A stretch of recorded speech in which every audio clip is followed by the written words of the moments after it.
You are Locked On Wolverines, your daily podcast on the Michigan Wolverines, part of the Locked On Podcast Network.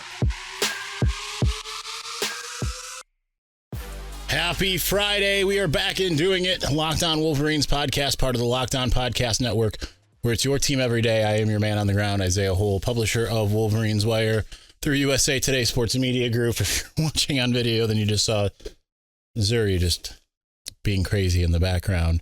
All kinds of drama. Before we get to the mailbag, the plan is mailbag today, and we're going to do a post-game Michigan State basketball reaction tomorrow, so that'll be relatively late. I am, skipping the Norma Jean concert that I bought tickets for because I didn't look at the schedule. I got peer pressured. Like, what, you didn't buy a ticket? And I bought a ticket, and then I looked at the schedule and realized the game was Saturday, not Sunday. But quick aside before we start, I at least want to address my health, just in case you were curious. And I do thank those of you who checked up on me. So I don't have a cold. I thought it was strep throat. Turns out that today I'm feeling a little bit better today. Much better than the last 5 days.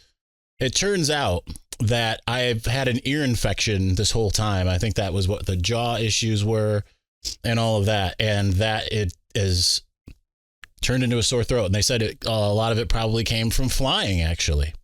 Because when I landed in Phoenix for the Verbo Fiesta Bowl, all day I had just piercing, like my eardrums felt like they were like I had needles like being stuck into them. I couldn't hear out of one ear for about 4 hours after I landed. And so now I think we know the culprit. It was Michigan's bowl game. Anyway, we're going to do the mailbag. So let's go ahead and start with our leaders and best. Starting with James Crudup at James Crudup 6. Are there any other coaching additions or subtracts you see happening? Would you like to see any? I didn't want to see any that happened. I'm a little bit torn about the Partridge for Hilo. I love Chris Partridge, but I also love George Hilo. Obviously, I had that whole episode yesterday on George Hilo. I was a little disjointed because I felt pretty disjointed. But I don't think that there's going to be any other changes, and unless you can find a way to bring in Joe Brady, I'm fine with the status quo, to be honest.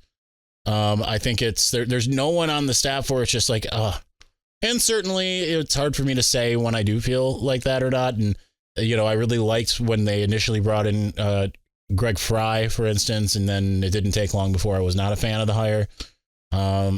Even same thing with Tim Drevno. Funny thing about Tim Drevno, he blocked all of us in the media when he moved on. I thought I was special. and I was like asking Nick, I was telling Nick Baumgartner about it. He's like, he blocked me too. And then asked someone else, I can't remember. They're like, he blocked me too. But, which is kind of just bizarre. So as far as coaches, I blocked by him, who I covered and didn't really say anything bad about. Didn't have the podcast while he was in Ann Arbor. And Tim Brewster, who I think is at Colorado now. Because I was critical of something he said at one point. And I think he just did like an auto block. But no, I'm happy with the coaching staff as it stands. Josh Barr at Jadicke, are you aware of any rule that limits the spring game to only having one? The reason I ask is that if the way Michigan wants to approach NIL is getting a base salary for players, why not host a couple spring events with fans allowed to attend and split the profits directly with the team? Well, as far as the game, I think you just don't want the hitting and all of that.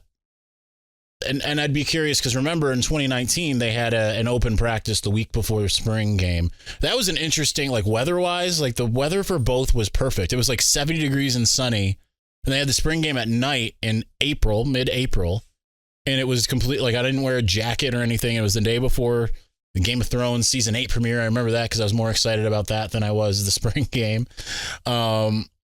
But I just don't think you want to. They'll have scrimmages and stuff like that, and certainly I think they had some fan events last year. I'm sure that I'm sure that they'll be forward thinking, but they haven't necessarily been. But Valiant, who also, by the way, shout out to Valiant for providing me with this wonderful hoodie, throws a lot of that stuff. So I'm sure that they'll have some things like that. Like they had the open practice before the bowl game for 200 people in Glick. But no, I don't think there's a rule, but I just don't think it's conducive to as far as an actual spring game. But maybe they do, have another open practice with a cover charge or something like that, but I don't think the athletic department would go for that either. They should. I don't think they will. My brother in metal, Michael Wolf, and M Wolf 21, assuming Partridge is coaching linebackers, which we learned today he is, do you think he's an upgrade to Hilo? And I know you asked that before my podcast yesterday, but I don't necessarily think that he's an upgrade to Hilo.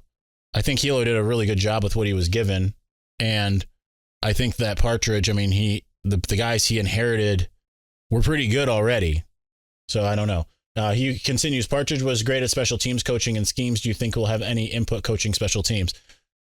I wouldn't be surprised, but I would just leave it to Jay at this point. You know, it was him and Jay together, but it was more Partridge. And then when Partridge left, Jay took over and it's been rolling. So I wouldn't touch it unless he demands it. And it didn't show on the announcement as far as I saw it when I was driving. So I wrote it really fast when I got there, got to Valiant, but I think it's just going to remain Jay Harbaugh. Jimmy Whitner at Jimmy Whitner 1. Do you think the Michigan versus Texas game will be played? I think it will still be. I hope it still will be. I think that Michigan probably isn't as wanting to cancel it based off of all of the narratives from this past year, the narratives that will certainly happen this year. You know, I wouldn't be afraid to play any big time school, and I think it's cool that they would be playing there as well. And the fact that Texas rescheduled, that there was the whole rescheduling, thanks to Fox and all of that, with Texas coming to Ann Arbor first, I think it will be played. Number 2, which position group needs the most improvement in 2023? I think the wide receiver position. If Michigan wants to take off and really be elite, and they're elite, but I mean really be elite, the wide receivers got to show more. Georgia's at least had some dudes. Michigan has dudes that just aren't necessarily doing as much as you'd hope. Number 3, biggest recruiting position group need in 2024 outside of quarterback. I'd say linebacker. They haven't really, and that's just been a constant thing. It was linebacker and defensive tackle. They've gotten better at recruiting defensive tackles. Seems like they get linebackers interested. They get a guy like Raylan Wilson committed and then he decommits. They got Mason Curtis in this class right now. I don't think he's going anywhere. But I think that they need to go and get, it would be nice if Michigan can go and get a 5-star linebacker. They used to be more in the running for them. I remember Baron Browning visiting and remember having pictures of Baron Browning in Michigan clothing. That's always fun. But I'd like to see them have an uptick as far as that. And maybe that's where Partridge makes a difference. KRT at Farmark84, will we notice a difference in play calling this year with Sherrone Moore taking over sole offensive coordinator duties, hoping for continued improvement with lessons learned from last year? I hope so, and I think it's important to his own trajectory. So I think that I'm not, I don't have a big problem necessarily with the too many cooks in the kitchen as long as it works. But sometimes, with the red zone and things of that nature, it was kind of disjointed. Now we've learned that Matt Weiss mostly called the red zone. Don't know if that was true of the bowl game, but hopefully, yeah, there are lessons learned. And Sherrone kind of he got his feet wet by being the primary play caller for majority of things, and now it's his show. So I think this is his time to shine. Finishing us out in segment 1, Jonathan Joseph at J Joseph 2156. Which major out of conference game are you most looking forward to? Texas, Oklahoma, Washington, or Notre Dame? Home or away, except Washington, which is only away since the home game has already been played. That one's simple for me. It's Oklahoma. I have been dying to go to Norman.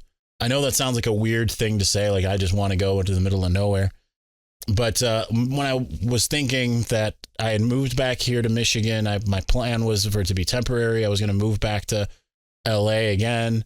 I had that all planned out. And I was going to drive back and I was going to take the southern route and I was going to stay in Norman just because I wanted to go and explore it. And there's just something about the Oklahoma mystique that interests me, although I feel like it's got less mystery to it with Brent Venables. So in a way, I hope they get better. Texas will be interesting. Washington's supposed to be beautiful. I don't care about Notre Dame. So I envy Ohio State because they got Georgia on the schedule. And what I really would also like is LSU. Michigan's never played LSU. I would love to go to Baton Rouge, especially for a night game. I think that would be amazing. All right. We are going to continue on here and continue on with the mailbag momentarily. Before we do that, the midway point of the NBA season is here, and now is the perfect time to download FanDuel, America's #1 sports book, because new customers get a no-sweat first bet up to $1,000. That's bonus bets back if your first bet doesn't win. Just download the FanDuel Sportsbook app. It's safe, secure, it's super easy to use, and you can bet on anything and everything from the money line to point scores and threes drained. Plus, FanDuel even lets you combine your bets for a chance at a bigger payout with the same game parlay. So don't miss out on the chance for your no-sweat first bet up to $1,000 in bonus bets when you go to FanDuel.com/lockedon. That's FanDuel.com/lockedon to learn more. Make every moment more with FanDuel, an official sports betting partner of the NBA.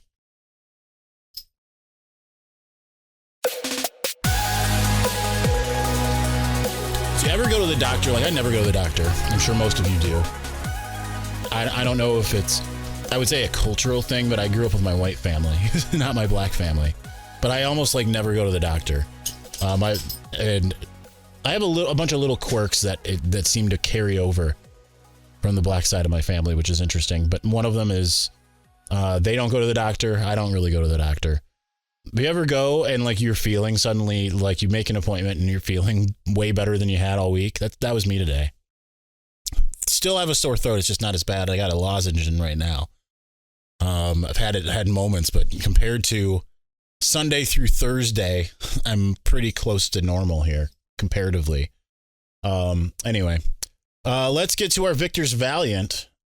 Jim in the North, starting us off as always. How quickly do you think Partridge will have an impact on recruiting? That I'm not sure, because it's a little bit different. It's a different landscape than when he was last the recruiting coordinator and the linebackers and safeties coach and was the best recruiter. I think he'll make a big impact quickly because he is really good at building relationships and selling Michigan. But NIL wasn't a thing. And that until Michigan, openly signs with WME and does all that stuff, has the full weight of Ari Emanuel behind them. My rival. I once saw Ari Emanuel on my lunch break. He was still wearing his headset from in the office. You have very specific headsets that you wear, these Plantronics, ones that are connected. I didn't know it had that kind of range. I saw him. He was on the corner of Wilshire and whatever 2 streets west of Rodeo. I can't remember what it was. It was like right on the corner, right where Endeavor is. Anyway, I digress. But I do think that once that happens, it will take a load off a little bit.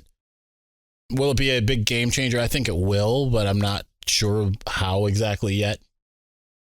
But once that he has the weight of that, then maybe yes. But Michigan needs to do what it can to be able to battle some of these other schools that are able to pull guys that weren't able to normally necessarily pull guys before. Mark Zimke, number 1, when is Disney going to sponsor you? Lockdown Wolverines brought to you by Disney has a nice ring to it. I am such a small fry, I'm sure. Like the Walt Disney Company probably has no idea I exist, even though I've been on their grounds before. Apparently I have Hollywood stories today. So, I wish I could recall this because to them, not that any of them would remember, but back in 2008, when I was in the mailroom, when you're in the mailroom at a talent agency, which you have to start in the mailroom, you do this. They have you not only delivering mail and running errands. Sometimes they have you driving around a client in your own car. Well, for 2 days, I got to drive around an actor named Dev Patel, who no one knew because his movie Slumdog Millionaire was coming out literally the day that I was driving him around. And one of the places he had a meeting that I had to drive him to was the Disney Studios. So when he was in his meeting, I was like going through the commissary. I bought a couple of coffee cups, got one for me, one for my mom. Now my mom has both of them. But I wish they could remember that. And I could just be like, hey, my last boss, Sarah Clossy, actually covered Disney, which talent agents, before they become partner, and she's a partner now, they have studio and independent coverage. And Disney was one of them, and I don't remember talking to anyone at Disney in that time, annoyingly, probably because I just didn't care compared to Warner Brothers, which he also had covered at that time, or, when, Sony, all those other ones, Screen Gems, which is part of Sony, and Screen Gems was always my favorite. I don't know why. I liked, they had like an indie feel. Anyway, number 2, knowing Trevor Keegan is off to the NFL after this season, who do you think would be most deserving of the number 77 jersey in 2024? That one's difficult because, I would go with Giovanni El-Hadi, but there's just so many guys that could be that guy. Andrew Gentry, I feel like could be that guy. Jeff Percy could be that guy. The thing is that second, third wave, we don't know a lot about them yet. And I know that there's someone that I'm just not thinking of, but those would be my candidates. Probably more El-Hadi and Gentry. They just seem to fit the mold. Just kind of nasty, James Kovalevsky. Man, I really butchered it today. I'm sorry. At Coach_Kovo, in honor of Lavert Hill's XFL debut this Sunday for the St. Louis Battlehawks. Start 1, bench 1, cut 1. Will Johnson, Ambry Thomas, Lavert Hill. I saw this while I was running errands earlier today, actually, and it was very easy for me to answer. And I feel bad about doing this. Where I think it will be a year from now is much different than where I think it is right this second. Start 1 would be Ambry Thomas right now.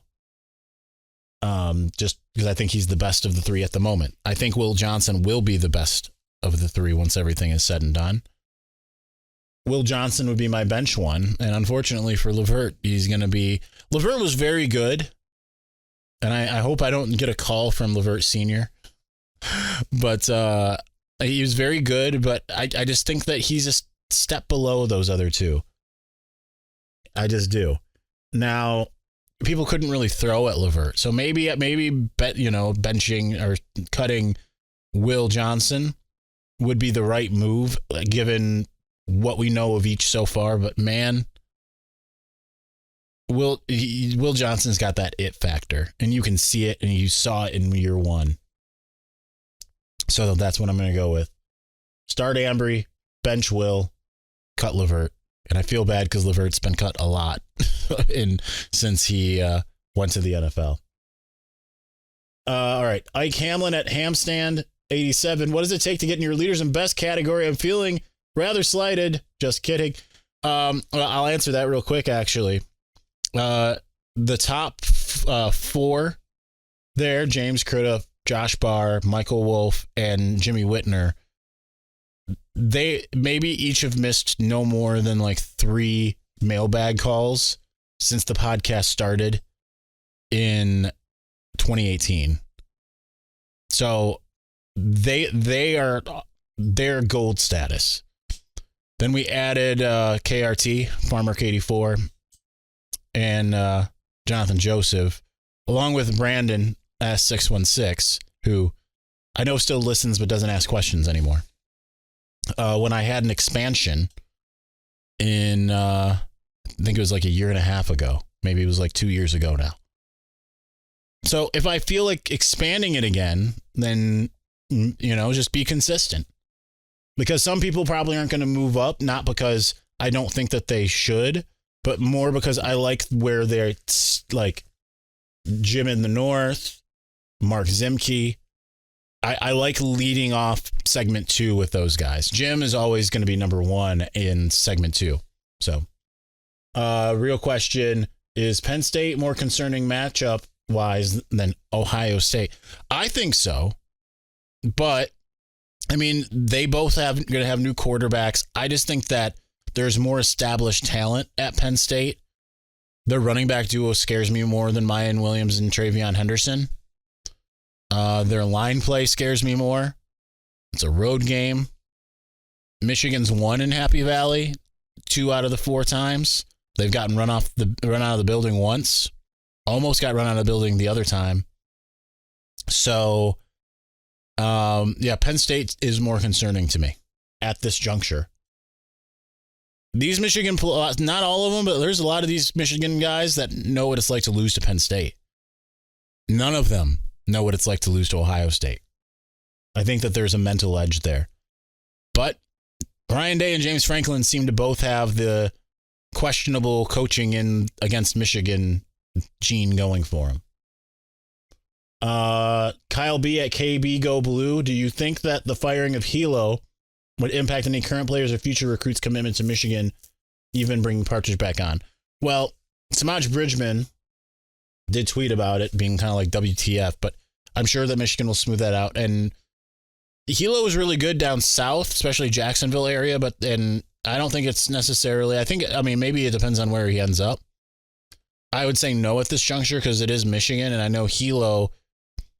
I had a conversation with Hilo about this time last year when there was all the FAU rumors.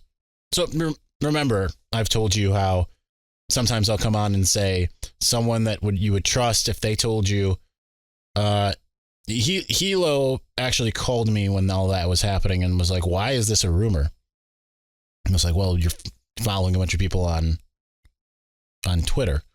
And he's like, "Oh, that's a mistake." And he's like, "No, I'm not going anywhere." But the reason why I say this is because he was like, "Why would I go anywhere? This is Michigan." And he meant that, right? This is a one-on-one conversation. He's like, this is Michigan. And, this is a special place. This is not just a run-of-the-mill school. So I think that that's what he believes. So I think that because of that, he probably didn't recruit with the idea of like, come here and you get to be coached by me as much as come here and you get Michigan. So, but he is younger. He is very personable. Like I've said, he's one of my favorite people, period.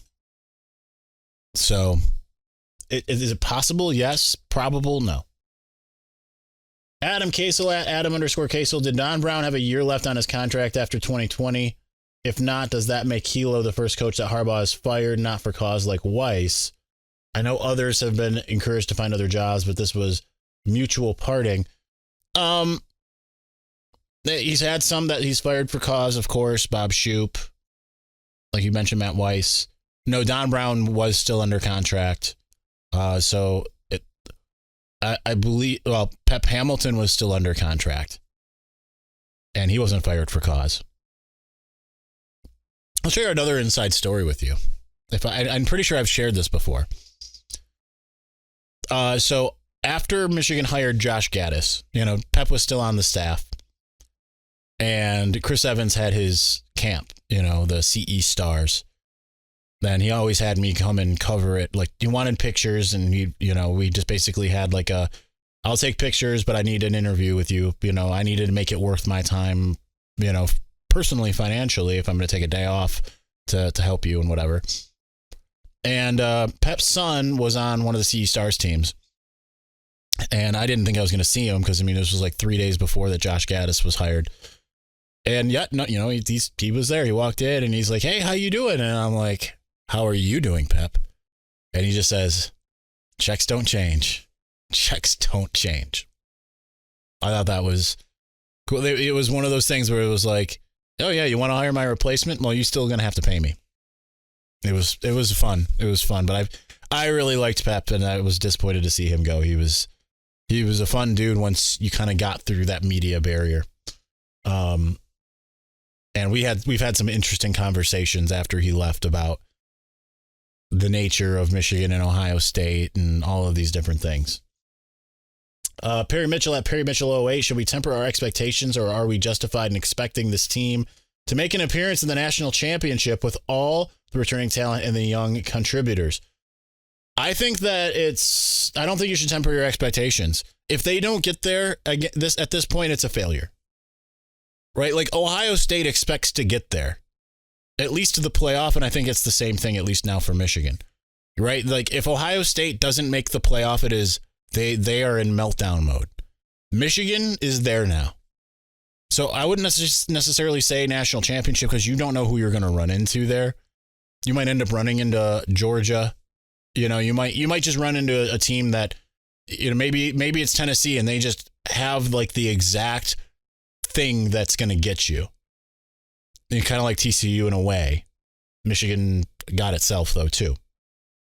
But I think that, yes, with the returning talent, all of that, Michigan's number 3 in SP Plus preseason, I think that they won't be any lower than number 3 in the rankings. I think that they have a good, I wouldn't be surprised if some people vote them number 1, because Georgia will have a new quarterback, a lot of new personnel. Ohio State, same. The only teams that have a decent amount of returning production that are in that conversation are Michigan and LSU. So I think that it should be expected. I wouldn't temper my expectations. Yes, that can cause disappointment if those expectations aren't met, but you know what? You know what you got. Anton Sesmita Mangala. Would an instant rematch of the game for the conference championship be worse for the rivalry than moving the date of the game so it wouldn't happen back-to-back weeks? This is for future seasons when divisions might go away. I hate both ideas, man. I don't like the idea of them playing twice no matter if it's back-to-back. I don't like the idea of it being in the middle of the season. That would take away a lot of the mystique if it's like they're on a collision course. I think I would rather them play back-to-back, but that's just not fair to the team that won, and whether that's Michigan or Ohio State. Because then suddenly, if you have a quick understanding of, okay, here's why we lost, if it's only strictly schematic and not, personnel-wise, then suddenly maybe you have a little bit of an advantage because you know what the other team wants to do, especially because you spent all year preparing for it. Now, if it is earlier in the year and then they play each other again later, then you can, create new wrinkles again. But still, I don't really have an answer. I don't like the idea of them playing a second time regardless.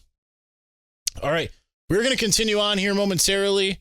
We've got a few more, and we'll go from there.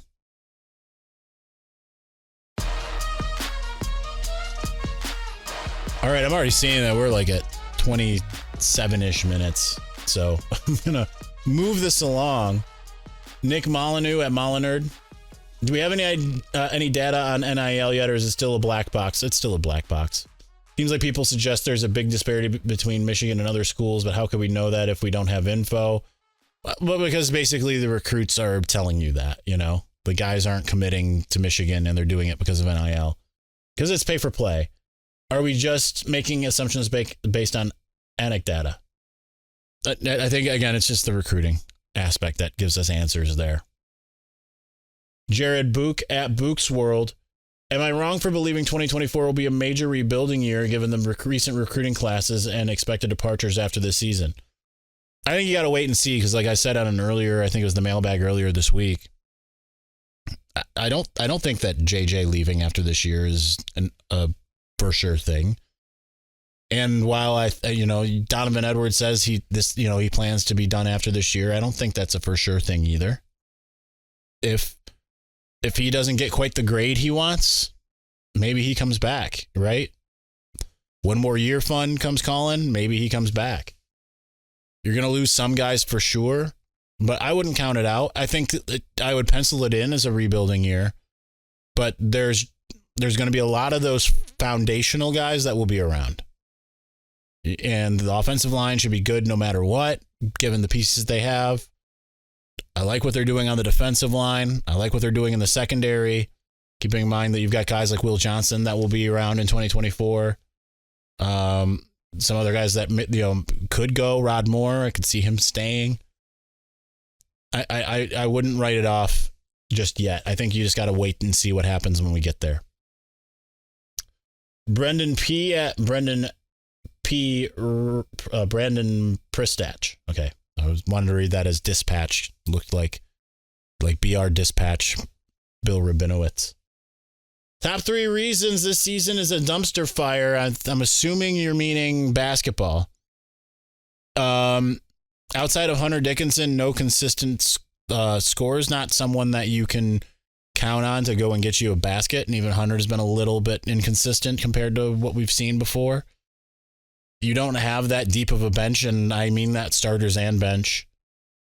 It used to be a pick your poison situation, and there's really no sixth man for this team. And I just don't think the defense is very good. So there's your 3.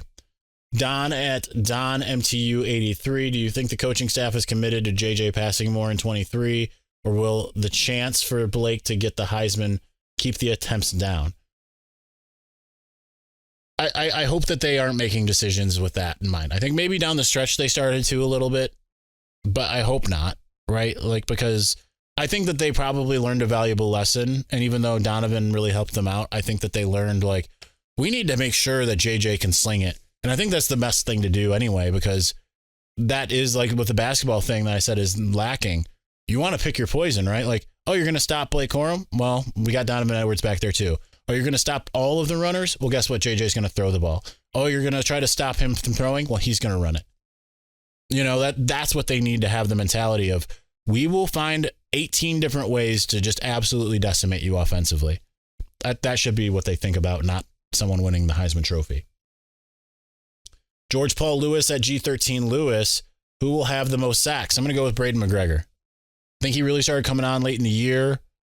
I think he has that capability. I wouldn't be surprised if it's Jalen Harrell, but I just think that Braden McGregor, just something about him. I mean, I've been long on that train since he was a recruit. I think it's starting to click. I think he's trusting his knee. So that's what I'll go with. Go Blue Carl at Go Blue Carl 4227. Not a question, but JT was short. You're darn right he was. I was right on the line to gain. He didn't make it. No one in that building thought he made it. DJN at Maze Rage 86. After Hilo and Michigan mutually parted ways, does he head back to a previous stop? Colorado State, Georgia, Bama. I don't know if Tulane ended up filling that vacancy they had or not. I know he's got family that's gone there. He's a Tulane fan. I think I told you before, I was wearing a Tulane shirt going into a press conference, and I was walking in and he was walking out, and he was like all excited about my Tulane hoodie that I'm sure you've seen me wear. I don't know. I mean, I think he'll be a hot commodity. Michigan Wolverine O'Dane at Michigan O'Dane. Who is this mysterious new hire with a legendary name going to be? Shemi, as in Shemi Schembechler, the son of Bo Schembechler. That is the rumor that he is coming on as an analyst, and it was last with the Las Vegas Raiders. It's a scout. Will be interesting to see if that happens. Finishing us out, Island Dano at Lookout Point 69. What crime did Matt commit? Computer access crimes, my friend. Illegally accessing, from what we know, illegally accessing people's accounts. Going into emails or something like that. That's all we know. All right, that's going to do it for us today. Thank you for watching. Thank you for listening. We will be back on Saturday night after the Michigan State game. We'll talk to you then. Peace.